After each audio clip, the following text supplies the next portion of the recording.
Let's do a little show and tell. I'll show you what I've been working on in the studio lately. I've been doing some relief prints. This is for a lino cut. This was the proof on this paper from Thailand. I liked the proof, but I didn't like the paper. I wanted something really dark. And I like the color of this paper, but it's too thick. I had a really hard time getting a good print. So proofed with this paper, wasn't happy with the way it was coming out. So I think I'm just going to save these papers and use them maybe for a bookmaking project. This might make a good cover for a handmade book. And then in painting, this is a little landscape. This is done in zoom. This is done in two colors and white. So transparent iron oxide and viridian green with white. So it's just two colors. So this was really sort of playing with a very limited palette and thinking a lot about value. This is, I did it from a photograph I took when I went for a walk at Red Bank Battleground in New Jersey. So this is looking across the Delaware River. This is a little island in the middle of the river. And this over here was the Pennsylvania side. I've been playing with Rembrandt's palette. So this is an approximation to Rembrandt's palette.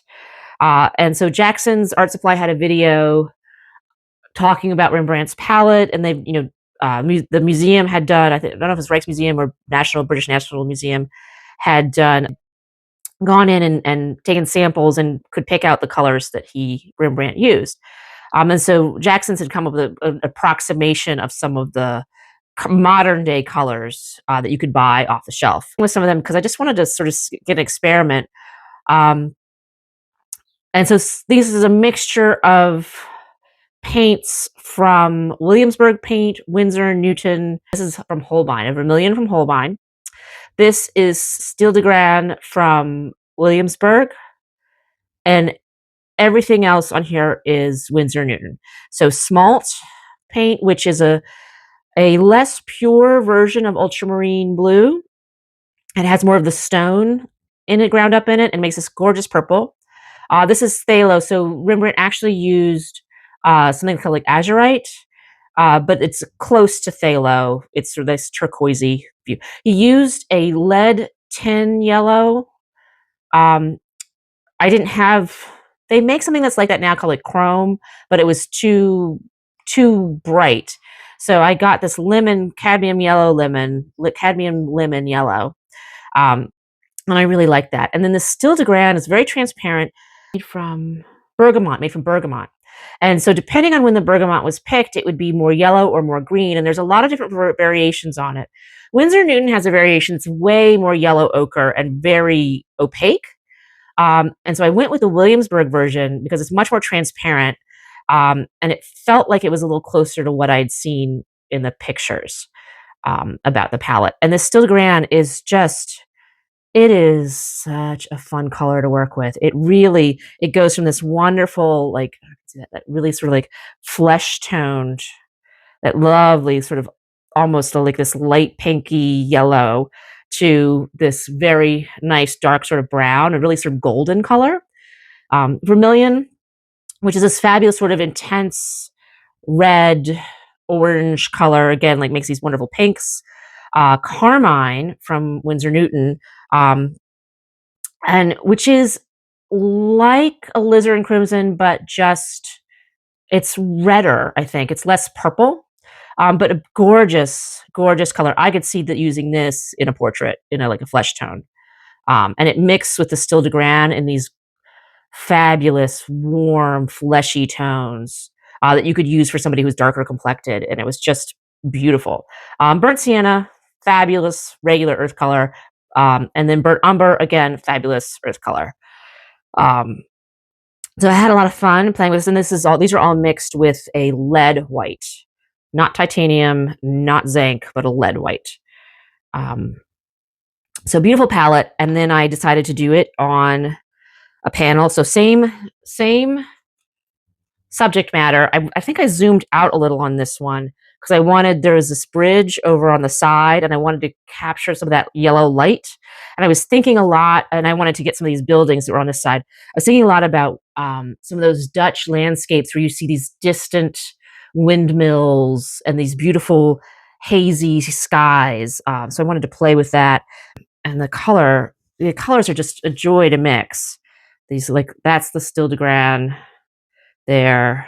And then I decided just to use my regular palette, the palette I always normally use, and do it again with my normal palette. So same subject matter, same view, but this is the palette this is my standard palette that I use when I am out landscape painting.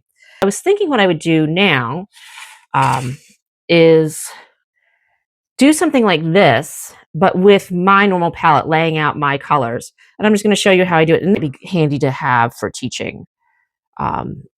Just to, a lot of times people ask me, like, what is your palette? And I thought, well, better to show it than just tell you. So I thought it would be fun to show you my palette, and I'm going to do a little grid of the colors just for more demonstration teaching purposes.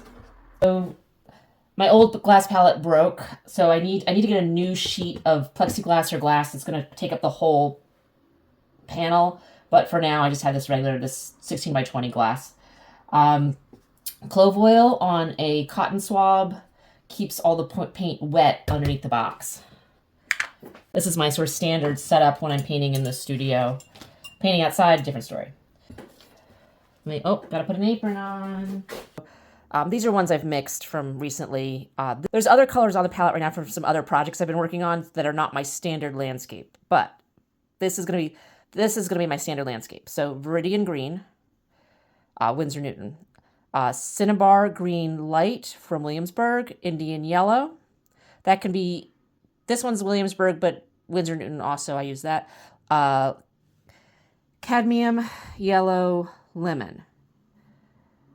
Phthalo Blue, these are Winsor Newton. French Ultramarine, also Winsor Newton. Titanium White, Winsor Newton. This is Burnt Umber, Winsor Newton. This is Burnt Sienna, Winsor Newton. Dioxazine Purple, Winsor Newton. Quinachrome Red, Winsor Newton. Windsor Red, which is a Pierrot Red. Yellow Ochre. Yellow Ochre, I think it's a Yellow Ochre Light. Winsor Newton. And that is that liquid oleopasto, which I use just to help dry the paintings quickly. These are colors that I've mixed that I'm saving. Some greens that I had mixed recently that I was saving. This is a cadmium medium, which I'm not using for this. And that's the vermilion. That's the Stile de Gran, which I talked about earlier. So I'm not using those. So we're just going to focus on my standard palette. My palette is also set up this way. I'm left-handed. So my palette is set up this way because it's most comfortable for me as a left-handed person. But I also set it up this way because if I mix these colors, if they are mixed without intention with these colors, make mud. It gets really muddy. So, because they're essentially the complement to these. And so I always have my white in the corner, and I've been setting it up this way for years, so it's almost like automatic response to where I put stuff. 2 blues. I guess it's technically 3 yellows because I have the 2 yellows here and the yellow ochre. I have 2 greens. I have 2 browns, although you could say that this is a red. I have a purple, and then I have 2 reds. Called a split palette because I have sort of 2 of each, warms and cools of each. I was setting it up. I'm trying to think about which direction. Maybe start with the darks here. And what I'm going to do too is I'm going to mix a couple. So I have 1, 2, 3, 4, 5, 6, 7, 8, 9, 10, 11, 12. I have 12 colors. 1, 2, 3, 4, 5, 6, 7, 8, 9, 10, 11, 12. And an extra column. Throw some blacks that I mix because I don't have black on my palette. Go dark to my muds across the top. And so this is just what I do. I, mix a little white and just keep getting lighter. This is also just a good exercise to do, just to kind of learn, how does the paint work with the white? How long does it take before it gets chalky?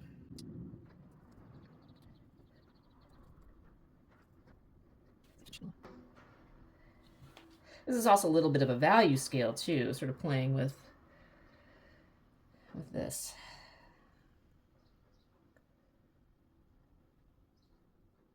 All right, so I've got the browns in there. Clean off the brush. Now, a lot of people mix with a palette knife, and I think palette knife mixing is great if you're mixing a lot of color, but if you're only mixing a little bit, I don't think you need to use a palette knife. Look at that, nice. That's got a lot of transparency to it. That's really fast.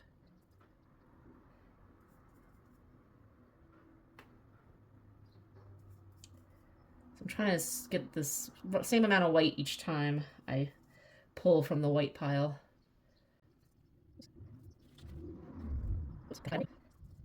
Very pretty. All right, next color is purple.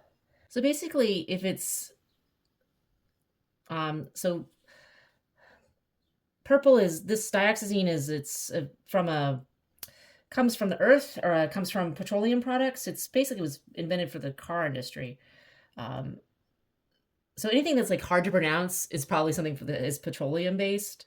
And those are called organic because petroleum comes from it's an organic compound. It comes from decayed plant and animal matter.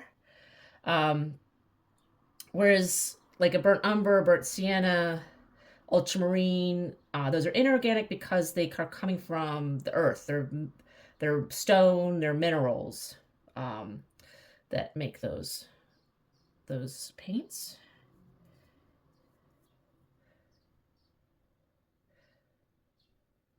I don't know if that's important. I don't know why that would be important to know necessarily, unless you were trying to find equivalents. You had a paint that ran out and you needed to find a similar paint, and for whatever reason you weren't able to get that same kind of product, that same kind of paint. And with the current state of the world and the tariffs, that could very likely happen. So you might need a similar paint. So just knowing what paints are made from is helpful. And hues are usually, like if you were to get, like this is Viridian green, but currently it's hard to get Viridian green because of political climate in Europe. So they've been doing Viridian hues. It doesn't mean it's not a good color. The color is a synthetic equivalent to the natural paint, which is what we'll have to deal with until like the war in Ukraine is over, basically. So it doesn't mean it's not a lesser paint. It doesn't mean it's less strong or less good. It just means it's a synthetic equivalent to the real thing. And a lot of times you want that, particularly if you're using, say, maybe a paint that's toxic. You might want something that is a synthetic that doesn't have the toxicity. Like a cadmium colors have a lot of toxicity, and maybe you want to avoid that. And so you could go with a synthetic equivalent. Winsor Newton has some cadmium-free paints, make very, very good equivalent. They, I don't know what's in them. It's a proprietary information. All right, that's my dioxazine. I hope this isn't boring for you. Watching me mix paint, watching paint dry. All right, let's go with this. This is the quinachrone again. If it's hard to pronounce, it means it's from a petroleum product. Again, this comes from the car industry. And this quinachrone is this wonderful, makes these delicious pinks. It just, these fantastic pinks. It's very strong. And very transparent, has a great feel to it. It's not as sort of chunky as some of the other paints can be. Right, I'm getting a little bit of purple from where I'm mixing with the white. I'm going to clean that up. Let's see. Just put a big dot of white over there so I can grab from it. Okay. There we go. And for landscapes, like this is such a great color for like light reflected on water, for plant life, for flowers. It's that sort of unreal pink that you might see on particular types of plant life. Um,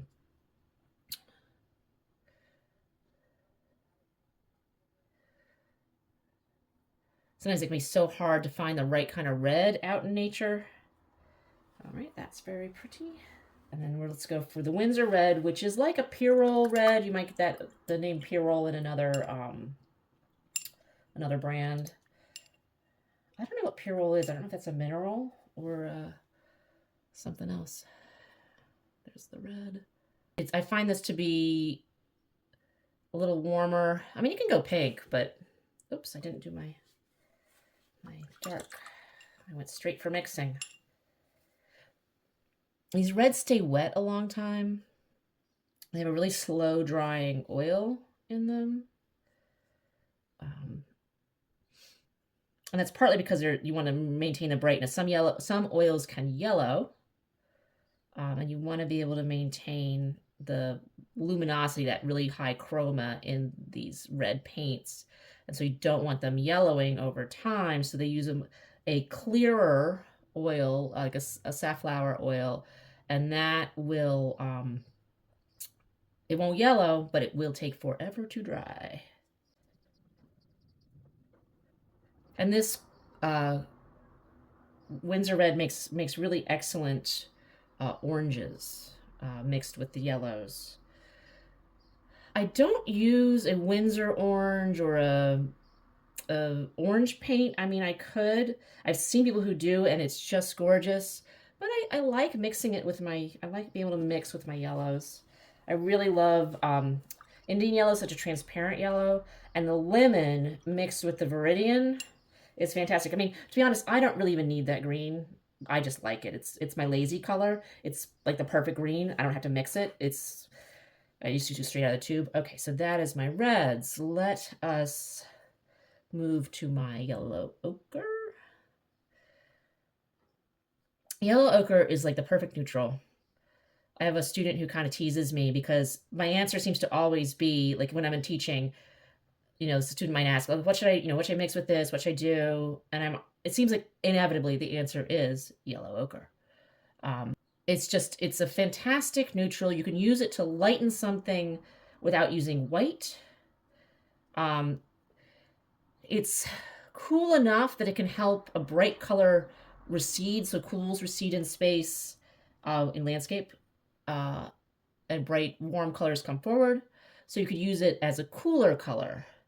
It makes a great flesh tone mixed. It's just such a great, I love it. It's just such a great color. And it can get so golden as you mix white with it or even another yellow. Oops, I got a little bit of blue in there. Oh, did it again, a little bit of blue. I don't actually mind it because that's a color I would use. All right, beautiful. Maybe what I should do is do my yellows and then work out towards blues and greens. That might be pretty. All right, I'll do my Indian yellow.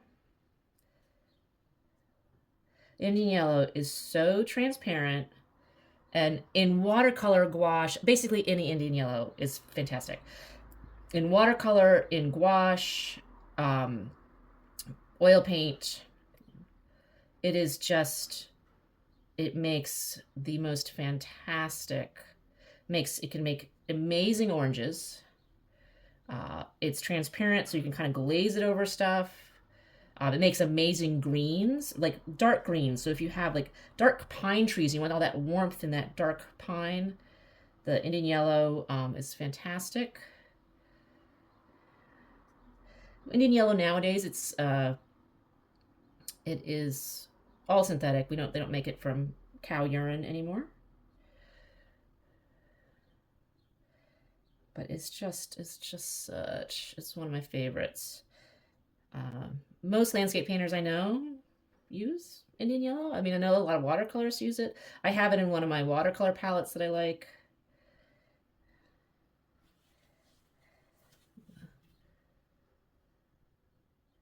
Try and get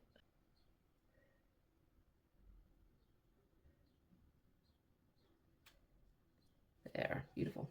A lemon. This lemon has a lot of green mixed into it. Oh well. All right, that is lemon straight out of the tube. Look how lemony that is. All right, touch of white. It's pretty stiff paint. Winsor Newton. This is a slightly older tube, so it's a little stiff. I don't mind that though. That could be lighter.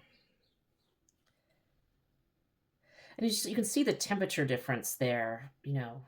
So if you needed a certain kind of green versus, you know, like a light sort of spring green versus green that's in the shadows.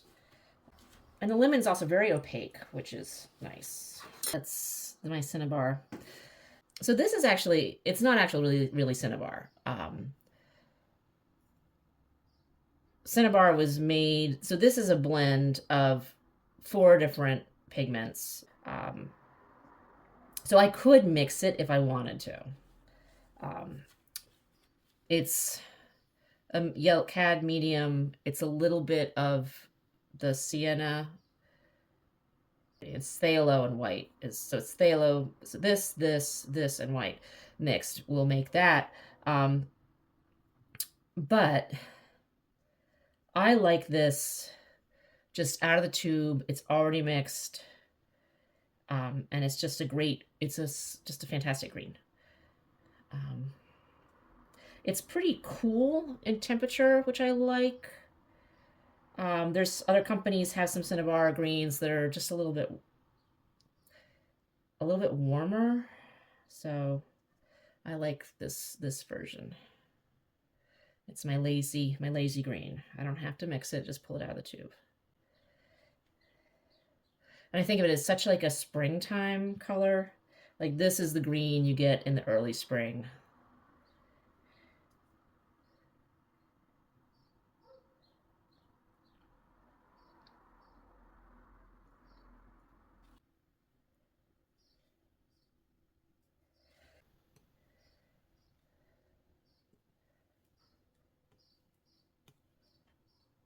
If you don't have one of these are great. Clean off your palette.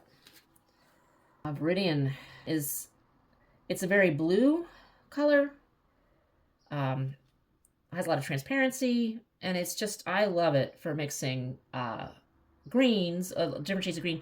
It can mix purple with the quinachrone, and it can make black if you mix it with the purple. It is I love it. It is just such a great color.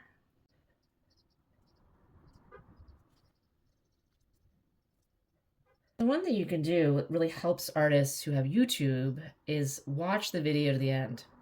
I know there's always hooks trying to get you to watch the end, like they have some sort of super secret. It's just that they need you to watch to the end because YouTube will promote your stuff if people are watching the whole video. So if you don't want to watch the whole video, you can just put it on in the other room, go off, do the dishes, throw in a little laundry, just let it play to the end. Hopefully what I'm showing you is interesting enough you would want to watch to the end. All right, got my green. All right, phthalo. So I used to use this for this green, for like my lighter, that's not a lighter blue, it's pretty dark and intense, but for my non-ultramarine, I see this as a very hot blue, but other people are like, no, it's icy cold. And when I see it, it just seems hot to me compared to the ultramarine, but what do I know? I had been using this cerulean blue, but it was so expensive. It was like $60 a tube, and I'm like, I can't do that anymore. So I switched to this phthalo turquoise, much more affordable. This is Winsor Newton, and the color is intense, and it makes some it makes some greens that are unreal when I'm mixing. So I do not miss my Cinnabar, or my cerulean, because I was really worried, like, oh, my landscape paintings I won't be able to get those certain kinds of blues, and I have had no problem getting the kinds of blues that I want with this phthalo. I mean, it is just gorgeous. And again, this is a synthetic color. It's one of the first synthetic colors. This was invented shortly after Prussian blue was invented. I think Prussian blue was the first synthetic color ever made. At least that's what I was taught in art school in my materials and techniques class. I could go later. It's such an intense blue. Let me go really light.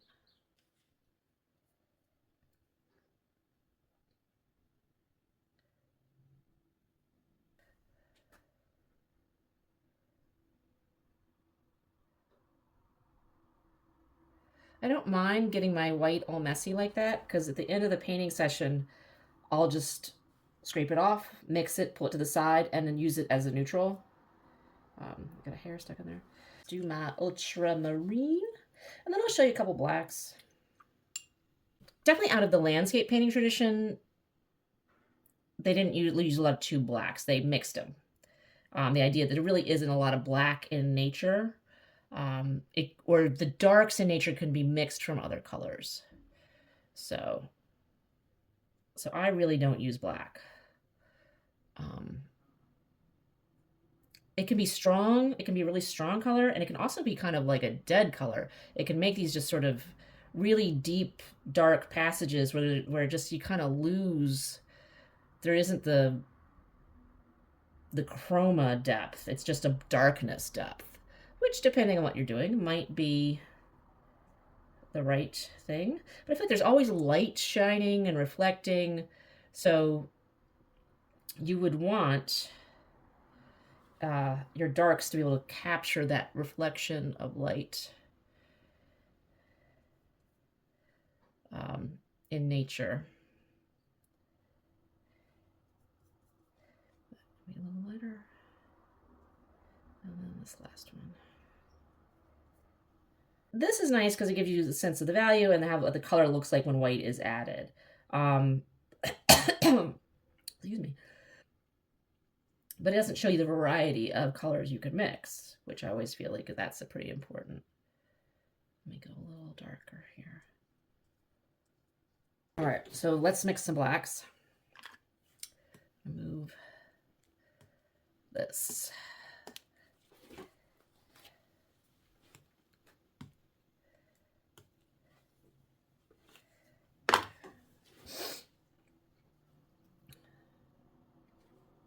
I'm going to move it like that. Now, do all-purpose, most neutral black is burnt umber. So about equal portions burnt umber and ultramarine blue. I'm going to add a little bit of white just so you can see what it looks like. So that is the Viridian and purple. So I'm going to snag a little bit of purple so you can see. And then for this, it's a lot of purple, a little bit of Viridian.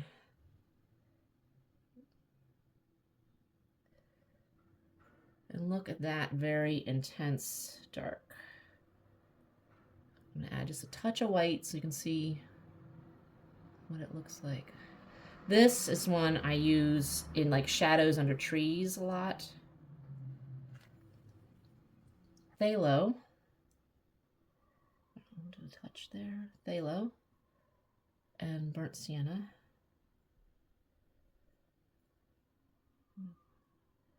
All right, so a little bit of phthalo, a lot of burnt sienna. And it makes like this green, very transparent green black. I mean, this is again, like, this is a good color for like pine tree.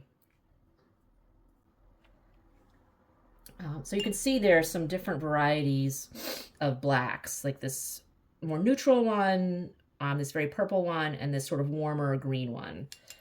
And while I got you here, let's do a little quinachrone and Viridian. Makes a purple black there. Not not all that different than the dioxazine, but that's a gorgeous color. And I want to show you one more awesome green that you can mix if you did not have the cinnabar. So if you did not have the cinnabar green, excuse me, lemon yellow, and just a little bit of phthalo, just a little bit. Look at the intensity, and that was just the tiniest bit of phthalo. Get a little bit more lemon yellow.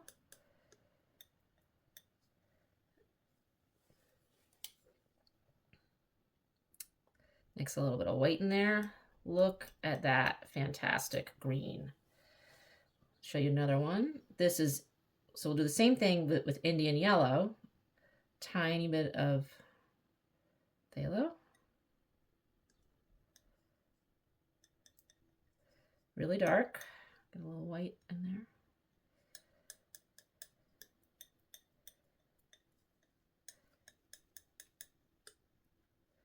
A little more white. And another fantastic green. So, and again, if you wanted the cinnabar and you didn't have it, so this is a cadmium medium yellow. I don't typically have this on my palette all the time. I was using it for something the other day, though. I mean, I'll pull colors in. I'll pull in guest colors into my palette depending on what I'm doing. If I'm outside and I'm like, oh my gosh, there's a color there, and I need the really intense yellow. I usually carry a couple extra ones in my palette, in my painting box, but I'll just grab another color, you know, if I need it.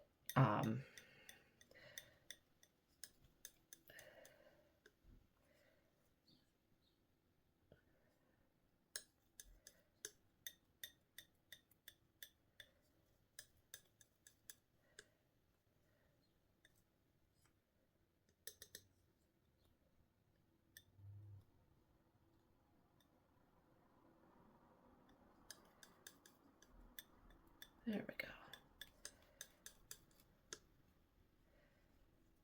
So that is the medium yellow, a little bit of phthalo, tiniest touch of burnt sienna and white. And it is not, I think this just needs a little more yellow to match that, but it's a close approximation. So here's some different greens you can mix. Basically, and I mixed these the other day for another painting I was doing. You can see there.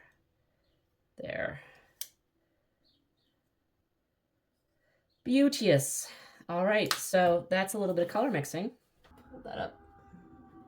You can see the blacks that I mixed there. I live in the city, and there's a fire station on the corner of our block.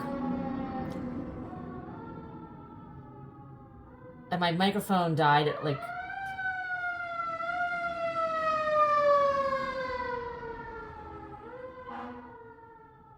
My microphone ran out of battery earlier, so I have no microphone. And the I'm kind of used to the fire trucks, but I realize it on these videos. It's like, what's the emergency? What's the emergency? So I'm done with this for right now. So I'm going to add these greens to there.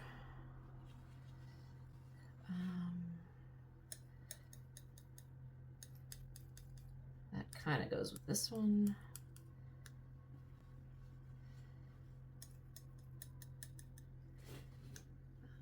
Let's go with that.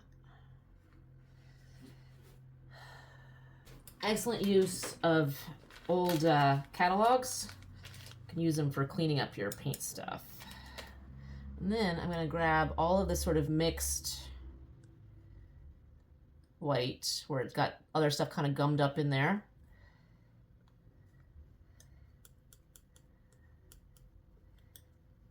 It's kind of a nice pinky blue. Kind of goes with that one. And so those can be used, you know, for various things. So thanks for taking the time to watch, and thanks. And again, if you have questions, ask me questions. I love sharing my, what I've learned. I watch a lot of other YouTube videos and TikToks and stuff, and I like to learn from other people. I feel like everybody's got a lot of good information. So thank you.